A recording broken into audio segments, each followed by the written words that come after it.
नमस्कार जोहार, मैं याचना जायसवाल। आप देख रहे हैं न्यूज झारखंड। चलिए जानते हैं सुबह से लेकर शाम तक की झारखंड की तमाम बड़ी खबरों को। बर्ड फ्लू का खतरा, रांची में चिकन न पालने की सलाह दे रहे हैं एक्सपर्ट। 4000 से अधिक पक्षियों को मारा गया। झारखंड की राजधानी रांची में बर्ड फ्लू की पुष्टि होने के बाद पूरे राज्य में इसके फैलने का खतरा बढ़ गया है। पशुपालन निर्देशालय ने इससे निपटने के लिए एक एक्शन प्लान तैयार किया है। वहीं रांची में 4000 से अधिक मुर्गियों बत्तखों को मारा गया।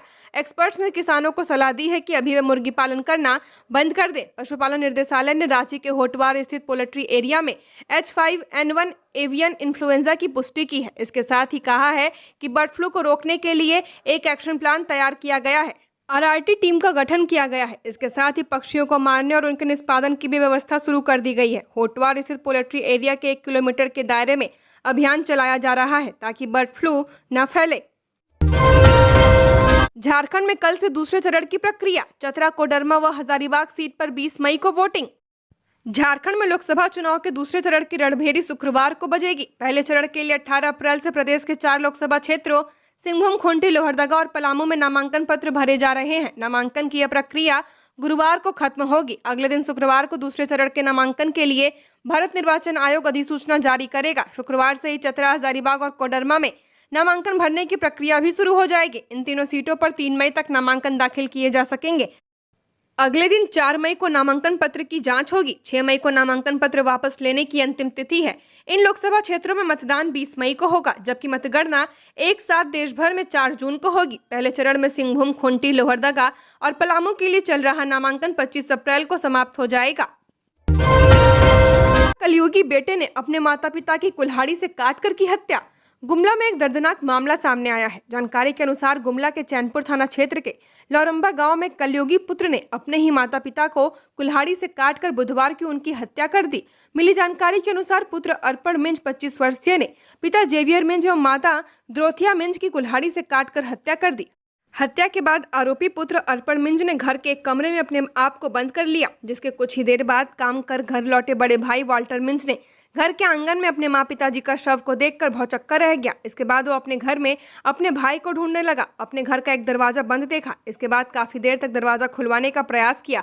दरवाजा नहीं खोलने पर उसने दरवाजे को तोड़ दिया तो देखा कि हत्यारा अर्पण माता पिता की हत्या करने के बाद कमरे में बैठा हुआ है। अपने भाई से घटना की जानकारी पूछने पर उसने कुछ नहीं बताया। भाई की करतूत को देखकर बड़े भाई वाल्टर मिंज समझ गया कि माँ पिताजी की हत्या अर्पण ने ही की है। रांची समेत कई जिलों में हीट वेव का अलर्ट। 5 दिनों तक मौसम में बदलाव नहीं, 41 डिग्री के पार जा सकता है तापमान। झारखंड के लोगों को अभी गर्मी से राहत नहीं मिलेगी। अगले 5 दिनों तक मौसम में बदलाव का अनुमान नहीं है। गर्मी बढ़ने को लेकर मौसम विज्ञान केंद्र ने येलो अलर्ट जारी किया है। 28 अप्रैल को राजधानी में हीट वेव चल सकती है। इसे लेकर अलर्ट रहने के लिए कहा गया है। 28 अप्रैल को राजधानी का अधिकतम तापमान 41 डिग्री सेल्सियस या इससे अधिक हो सकता है। राज्य के अन्य हिस्सों की स्थिति भी इसी तरह बनी हुई है। पूरे राज्य में अगले 5 दिनों में न्यूनतम और अधिकतम तापमान 2 से 4 डिग्री सेल्सियस तक बढ़ सकता है। अभी भी पूरे राज्य में कई जिलों का अधिकतम तापमान 40 डिग्री सेल्सियस से अधिक चल रहा है। पिछले 24 घंटे में राज्य के कई हिस्सों में तेज आंधी के साथ बारिश भी हुई है। राजधानी में भी कई स्थानों पर छिटपुट बारिश हुई है। मौसम विज्ञान केंद्र ने संथाल परगना, कोल्हान और धनबाद, बोकारो वाले इलाके में विशेष गर्मी पड़ने की चेतावनी दी है। मौसम विभाग ने कहा कि इधर लगातार तापमान चल रहा है। न्यूनतम तापमान भी सामान्य से ऊपर चल रहा है। इस कारण गर्मी का एहसास ज्यादा हो रहा है। मौसम विभाग के पूर्वानुमान के अनुसार आज राज्य के कोल्हान प्रमंडल के पूर्वी सिंहभूम, पश्चिमी सिंहभूम और सरायकेला खरसावां जिले में, उत्तरी छोटा नागपुर के बोकारो एवं धनबाद जिले में तथा संथाल परगना के जमताड़ा, दुमका, पाकुड़, गोड्डा और साहिबगंज जिला में हीट वेव चल सकती है। रांची के प्रियांश प्रांजल बने झारखंड के जेई टॉपर, बताया सफलता का राज। जेई मेंस 2024 के रिजल्ट कल रात बुधवार को जारी कर दिए गए हैं। इस परीक्षा में झारखंड से रांची के प्रियांश प्रांजल ने टॉप किया। प्रियांश ने पूरे देश में 30वां रैंक हासिल किया है। प्रियांश फिलहाल जेबीएम शामली में पढ़ाई कर रहे हैं। प्रभात खबर से बात करते हुए उन्होंने बताया, उन्हें पहले इसकी जानकारी नहीं थी। जब एक दोस्त ने उन्हें शुभकामनाएं देने का संदेश भेजा तब उन्हें पता चला। दरअसल जेई ने टॉप करने वालों की लिस्ट जारी की थी। टॉपर लिस्ट में अपना नाम देखकर प्रियांश की खुशी का ठिकाना नहीं रहा। प्रियांश ने तुरंत अपने माता पिता को आवाज लगाई और उन्हें टॉप करने की जानकारी दी। प्रियांश के माता पिता ने रिश्तेदारों को इसकी जानकारी दी। खबर मिलने के बाद पूरे परिवार में खुशी और जश्न का माहौल बन गया। खबरों में आगे बढ़ने से पहले अगर आपने अभी तक इस चैनल को सब्सक्राइब नहीं किया है तो सब्सक्राइब कर लें जिससे आपको झारखंड की हर छोटी बड़ी खबर के अपडेट मिलते रहे। तो चलिए बढ़ते हैं खबरों की ओर। सुरक्षा बलों ने बरामद किया 5000 डेटोनेटर। माइनिंग कंपनी से नक्सलियों ने लूटा था विस्फोटक। सीआरपीएफ, झारखंड जगुआर और जिला पुलिस ने की कार्रवाई। पश्चिमी सिंहभूम के कोलाहन जंगल में नक्सलियों के खिलाफ चलाए जा रहे अभियान के दौरान सुरक्षा बलों को बड़ी सफलता हाथ लगी है। टोटो थाना क्षेत्र के सुदूरवर्ती राजाबासा जंगल से सुरक्षा बलों ने भारी मात्रा में विस्फोटक सामग्री बरामद किया है, जिसमें नक्सलियों द्वारा छिपा कर रखे गए 5000 से ज्यादा डेटोनेटर पुलिस के हाथ लगे हैं। मिली जानकारी के मुताबिक गुप्त सूचना के आधार पर टोटो के राजाबासा जंगल में सीआरपीएफ 60 बटालियन, झारखंड जगुआर और जिला पुलिस द्वारा संयुक्त ऑपरेशन चलाकर छापेमारी की गई। इस दौरान राजबासा जंगल स्थित पुराने कैंप के नीचे छिपा कर रखे गए विस्फोटक के बोरे बरामद किए गए हैं, जिसमें नक्सलियों द्वारा छिपा कर रखे गए 5000 पीस से ज्यादा डेटोनेटर बम बनाने के सामान, तार आदि बरामद किए गए हैं। बता दें कि पिछले साल ही नक्सलियों ने धावा बोलकर माइनिंग कंपनी से भारी मात्रा में विस्फोटक लूटा था। भाकपा माओवादी नक्सलियों द्वारा लूटे गए विस्फोटक को सुरक्षा बलों को नुकसान पहुंचाने के लिए अक्सर किया जाता था। अभी चुनाव का समय है तो निश्चित तौर पर नक्सली इस विस्फोटक का इस्तेमाल चुनाव में सुरक्षा बलों को नुकसान पहुंचाने में करते हैं, लेकिन सुरक्षा बलों ने तत्परता से कार्य कर चुनाव से पूर्व विस्फोटक को बरामद कर लिया है, जो एक राहत भरी खबर है। लोहरदगा संसदीय सीट से कांग्रेस प्रत्याशी सुखदेव भगत ने किया नामांकन। लोहरदगा संसदीय सीट से कांग्रेस प्रत्याशी सुखदेव भगत ने नामांकन कर लिया है। नामांकन से पहले उन्होंने भगवान का आशीर्वाद लिया। बता दें कि सुखदेव भगत के नामांकन के बाद मुख्यमंत्री चंपई नगर भवन में चुनावी सभा को संबोधित करेंगे। यह भी मालूम हो कि लोहरदगा में चमरालिंडा के निर्दलीय प्रत्याशी के रूप में नामांकन करने के बाद कांग्रेस की मुश्किलें बढ़ गई हैं। इसे लेकर सुखदेव भगत ने कहा है कि अभी विवेक से काम लेने का समय है। चमरालिंडा ने बिना सोचे समझे पर्चा भर दिया है, उनसे गलती हुई है। एक हज यात्री को 3,58,000 रुपए खर्च करने होंगे, इस बार 11,000 रुपए कम। झारखंड से इस साल कुल 1,747 हज यात्री हज के लिए जाएंगे। इनमें 749 महिलाएं और 998 पुरुष शामिल हैं। राज्य में रांची जिला से सबसे ज्यादा 307 हज यात्री जाएंगे, जबकि दुमका से सबसे कम 2 हज यात्री जा रहे हैं। हज कमेटी ऑफ इंडिया से मिली जानकारी के अनुसार हज यात्रा के लिए फ्लाइट 9 मई से शुरू होकर 25 मई तक चलेगी। हाजियों के लिए सभी इंतजाम हज कमेटी ऑफ इंडिया करेगी। इस बार एक हज यात्री को 3,58,700 रुपए खर्च करने पड़ेंगे, जबकि पिछले साल 3,69,696 रुपए खर्च हुए थे। यानी इस साल 10,996 रुपए कम खर्च होंगे। झारखंड बोर्ड 12वीं के नतीजे इस तारीख तक होंगे घोषित। jack.jharkhand.gov.in पर रखें नजर। 12वीं आर्ट, साइंस, कॉमर्स रिजल्ट 2024 का इंतजार कर रहे लाखों स्टूडेंट्स के लिए अपडेट है। झारखंड एकेडमिक काउंसिल द्वारा वर्ष 2023-24 के दौरान राज्य के सरकारी और सहायता प्राप्त और निजी विद्यालयों में इंटरमीडिएट कक्षा 12 विभिन्न वर्गों में पंजीकृत छात्र छात्राओं के लिए इस वर्ष 6 फरवरी से 26 फरवरी 2024 तक आयोजित बोर्ड परीक्षाओं के परिणाम जल्द ही घोषित किए जाएंगे। खबरों के मुताबिक जैक 12वीं रिजल्ट 2024 की घोषणा 30 अप्रैल तक कर दी जाएगी। ऐसे में स्टूडेंट्स अपने परिणाम जल्द ही आधिकारिक वेबसाइट jack.jharkhand.gov.in और रिजल्ट पोर्टल jackresult.com पर देख सकेंगे। टिकट नहीं मिलने से ठगा हुआ महसूस कर रहे राम टहल चौधरी, बोले झंडा ढोने के लिए कांग्रेस में नहीं हुआ शामिल। रांची से 5 बार सांसद रहे राम टहल चौधरी ने कुछ दिनों पहले ही कांग्रेस ज्वाइन किया। उन्होंने इस आस में कांग्रेस ज्वाइन किया था कि उनको पार्टी टिकट देगी। द फॉलोअप से बातचीत के दौरान उन्होंने कहा कि वह खुद को ठगा हुआ महसूस कर रहे हैं, क्योंकि जब वह बीजेपी में थे तो पार्टी ने टिकट नहीं दिया, जिसके बाद उन्होंने रिज्वाइन करके निर्दलीय चुनाव लड़ा 2019 में। इसके बाद वह 5 साल किसी पार्टी में नहीं गए। फिर उनके समर्थकों का दबाव था कि वह किसी जगह से चुनाव लड़े, क्योंकि वो लोग खुद को बेसहारा महसूस कर रहे हैं, अभिभावक विहीन महसूस कर रहे हैं। इसके बाद राम टहल चौधरी ने कहा कि कहीं उचित जगह मिलेगा तभी चुनाव लड़ा जाएगा। इसी बीच 6 महीने पहले कांग्रेस से बातचीत हुई तो उन्होंने कहा कि आप कहीं नहीं जाइए, हमारे पास आ जाइए।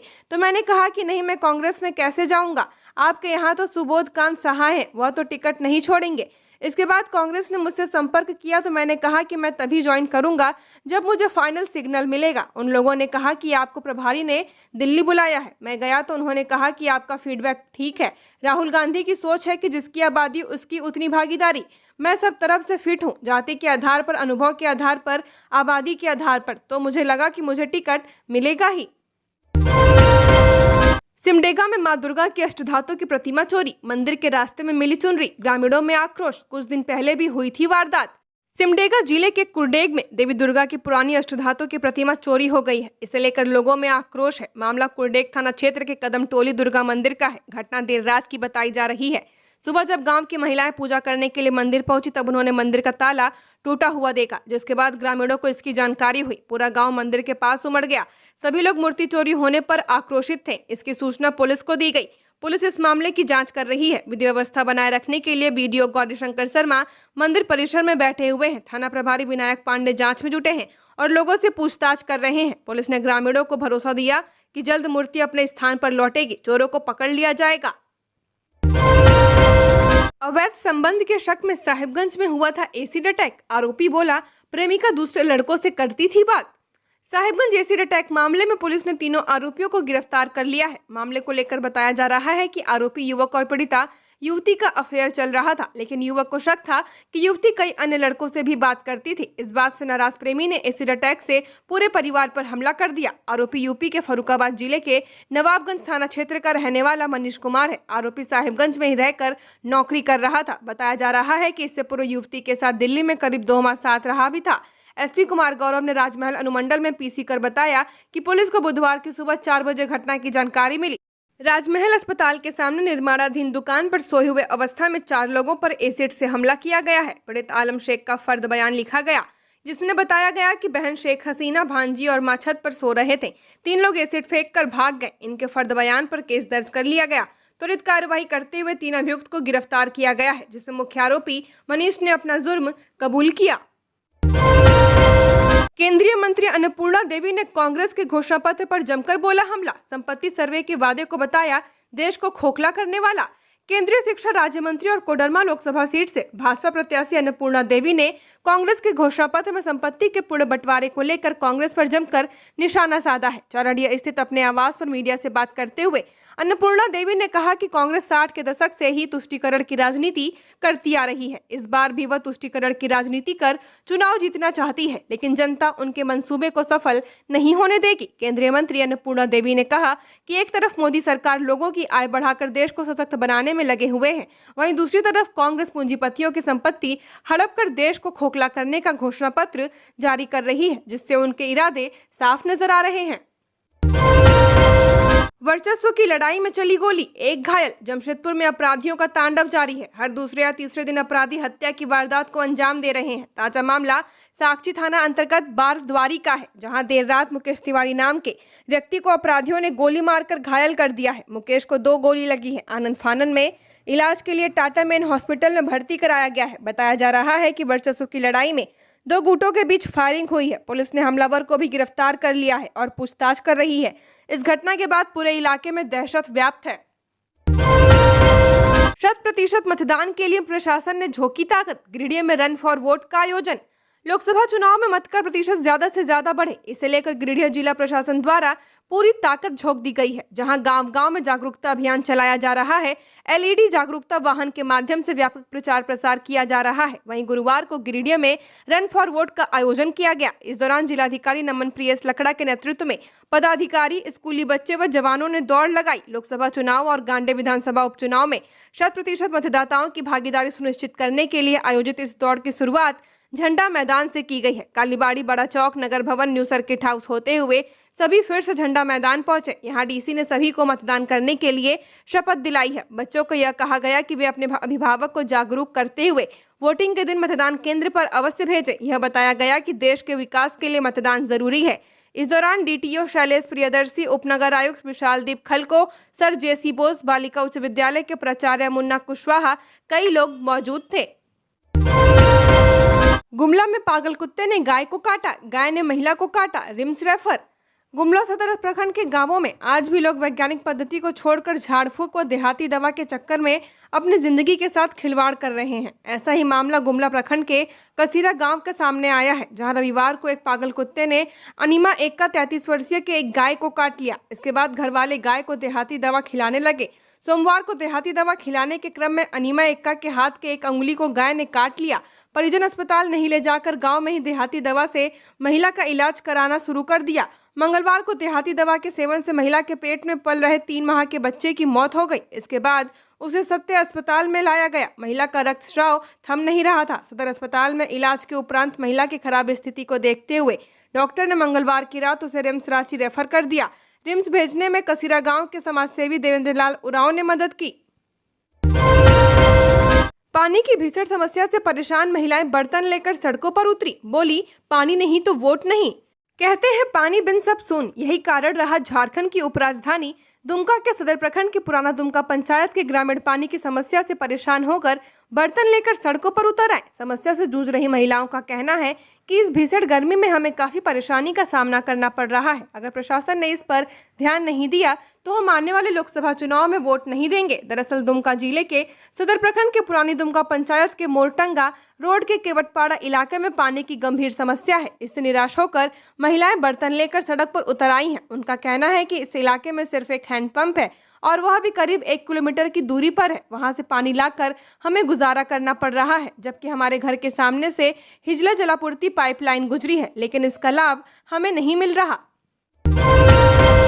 देवघर की युवती से 18,000 की साइबर ठगी। देवघर नगर थाना क्षेत्र के बरमसिया मोहल्ला निवासी एक युवती से 18,000 रुपए की साइबर ठगी का मामला सामने आया है। युवती ने साइबर थाने में आवेदन देकर बताया कि उसने घर का सामान मंगाने के लिए एक साइट से कस्टमर केयर नंबर पर कॉल किया था। बहुत देर तक रिंग होने के बाद भी कॉल रिसीव नहीं हुआ। इसके बाद किसी अमन अंसारी नामक एक शख्स ने खुद को कस्टमर केयर अधिकारी बताया तो उसे ऑनलाइन सामान का ऑर्डर भी दिया। अमन अंसारी द्वारा दिए गए नंबर पर 18,000 रुपए का ऑनलाइन ट्रांजैक्शन भी कर दिया, मगर अब तक उसे सामान नहीं मिला है और न ही उसके रुपए लौटाए जा रहे हैं। आवेदन के आधार पर साइबर पुलिस मामले की छानबीन में जुट गई है। निशिकांत दुबे गांव-गांव जाकर जनता से कर रहे हैं सीधा संवाद। कहा, होगी सबसे बड़ी जीत, कांग्रेस प्रत्याशी की नहीं बचेगी जमानत। गोड्डा लोकसभा क्षेत्र से लगातार चौथी बार सांसद बनने के लिए भाजपा प्रत्याशी निशिकांत दुबे मंच, माइक, बैनर, पोस्टर और झंडे का इस्तेमाल नहीं कर लोगों से सीधा संवाद कर रहे हैं। उनका कहना है कि इसमें मैं लोगों से ज्यादा जुड़ पा रहा हूं। उन्होंने दावा किया कि एक बड़े अंतर से भाजपा की यहां जीत होने जा रही है, जबकि कांग्रेस की जमानत नहीं बचेगी। गोड्डा सीट से भाजपा प्रत्याशी लगातार चौथी बार लोकसभा में पहुंचने के लिए जनसंपर्क स्थापित कर रहे हैं। इस बार वे इलेक्शन कैंपेनिंग के दौरान कहीं भी मंच, माइक, बैनर, पोस्टर, झंडे का इस्तेमाल नहीं कर रहे हैं, बल्कि वे लोगों से सीधा संवाद स्थापित कर रहे हैं। इसी कड़ी में उन्होंने अपने लोकसभा क्षेत्र से जरमुंडी विधानसभा क्षेत्र के कई गांवों का दौरा कर ग्रामीणों से मुलाकात की। जसीडीह में सड़क हादसा, एक की मौत। घर के पास हुआ हादसा, 4 पहिया वाहन से हुई भिड़ंत, मौके पर मौत। देवघर के जसीडीह थाना क्षेत्र स्थित दर्दमारा बॉर्डर के पास तड़के सुबह हुए सड़क हादसे में एक व्यक्ति की मौके पर मौत हो गई। जिसकी मौत हुई है उसकी पहचान गादी जमुआ के रहने वाले गंगाधर पंडित के रूप में की गई है। जानकारी के मुताबिक दर्दनाक हादसा उस वक्त हुई जब गंगाधर पंडित एक शादी समारोह में शिरकत करने के बाद अपनी बाइक पर सवार होकर घर लौट रहे थे। बताया जा रहा है कि अहले सुबह करीब 5 बजे जब मृतक अपने घर के करीब पहुंचा, तभी अचानक सामने से आ रही एक 4 पहिया वाहन से मोटरसाइकिल की जोरदार टक्कर हो गई, जिससे उसकी मौके पर ही मौत हो गई। मृतक की उम्र करीब 40 वर्ष है। झारखंड की और खबरों के लिए बने रहिए हमारे साथ। हमारे चैनल न्यूज झारखंड पर चैनल को सब्सक्राइब करें, साथ बेल आइकन को प्रेस करें। नमस्कार।